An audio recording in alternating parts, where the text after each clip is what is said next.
السلام علیکم ورحمۃ اللہ وبرکاتہ۔ پیارے دوستو، آج کی اس ویڈیو میں ہم آپ کو فرعون کی موت کے بارے میں بتائیں گے۔ اللہ نے اس کے اوپر کیسا عذاب نازل کیا اور اس کی موت کیسے ہوئی۔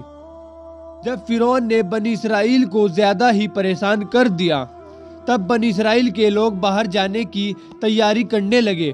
انہوں نے شادی کا بہانہ کر کے قبطیوں کے زیور ادھار مانگ لیے۔ اس طرح بغیر محنت کے انہیں بہت سا مال مل گیا۔ پھر آدھی رات کے وقت انہوں نے سفر شروع کیا۔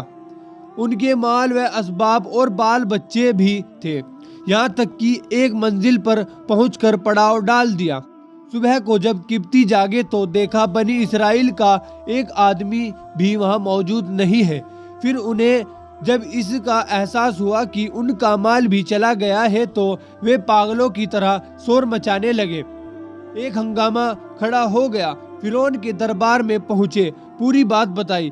فرعون کو غصہ آ گیا۔ اس نے پوری فوج کو جمع کیا اور حکم دیا کہ بنی اسرائیل کا فوراً پیچھا کیا جائے۔ لیکن اسی روز خدا کی قدرت دیکھیے کہ قبطیوں کے ہر گھر میں ایک نہ ایک کنواری لڑکی کا انتقال ہو گیا۔ اس لیے اس دن فوج اسرائیلیوں کا پیچھا نہ کر سکی۔ دوسرے دن محرم کی 10ویں تاریخ تھی۔ فرعون اپنی بھاری بھرکم فوج لے کر حضرت موسیٰ علیہ السلام کے پیچھے روانہ ہوا اور 6 گھڑی دن چڑھے۔ فرعون کی فوج کا اگلا حصہ موسیٰ کے قریب پہنچ گیا۔ بنی اسرائیل یہ دیکھ کر گھبرا گئے، بولے اے اللہ کے نبی، دشمن تو آ پہنچا۔ اب معلوم ہوتا ہے اب سب گرفتار ہو جائیں گے، اس لیے کہ پیچھے سے فوج کی ننگی تلواریں ہیں اور آگے نیل ندی کی تھپڑے مارنے والی موجیں ہیں۔ حضرت موسیٰ علیہ السلام نے فرمایا، اللہ نے میری مدد اور جیت کا وعدہ فرمایا ہے اور اس کا وعدہ سچا ہی ہوتا ہے، جھوٹ نہیں ہوا کرتا، اس لیے تمہیں دکھی ہونے کی کوئی ضرورت نہیں ہے۔ اسی بیچ حضرت جبرائیل علیہ السلام اللہ کی وہاں لے کر اترے اور کہا، اے موسیٰ، تم اپنی لاٹھی کو ندی میں مارو۔ حضرت موسیٰ علیہ السلام نے پہلے اللہ سے دعا مانگی اور اس کے بعد لاٹھی سے ندی کو مارا۔ اس سب سے بڑی طاقت والے اللہ کے حکم سے ندی کا پانی پھٹ گیا اور بنی اسرائیل کے 12 قبیلوں کے لیے 12 راستے بن گئے۔ یہ دیکھیے میرے اللہ کی قدرت، دیکھو کیسے پانی 2 جگہ سے پھٹ گیا۔ ہر قبیلے ایک ایک راستے سے گزرنے لگا، یہاں تک کہ سب پار ہو گئے۔ حضرت موسیٰ بھی ندی میں گھسے اور پار ہو گئے۔ فرعون جب وہاں پہنچا، ندی کو اس طرح پھٹتے راستہ دیتے دیکھ کر مارے ڈر کے کانپنے لگا۔ اس نے ایک بار پھر حضرت موسیٰ کا معجزہ دیکھا تھا جو اس کے سچے نبی ثابت کرنے کے لیے کافی تھا۔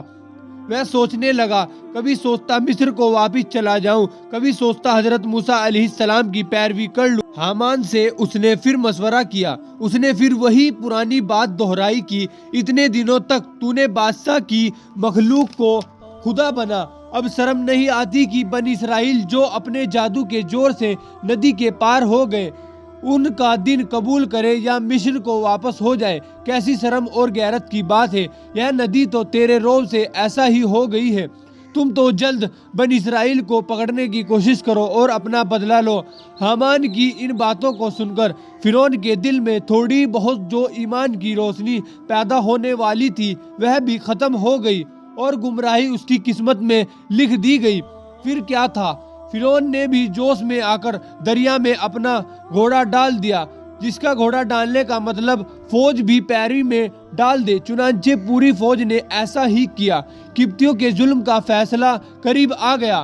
حضرت موسیٰ علیہ السلام اور ان کے ساتھی کے پار ہوتے ہی دریا کی موجیں اسی طرح خوفناک ڈھنگ سے لہرانے لگی۔ فرعون اور اس کی فوج کے لوگ ابھی بھی دریا میں تھے کہ دریا کا غضب بھڑکا اور ایک ایک کو اپنی گودوں میں بھر کر ہمیشہ کے لیے موت کی نیند سلا دی۔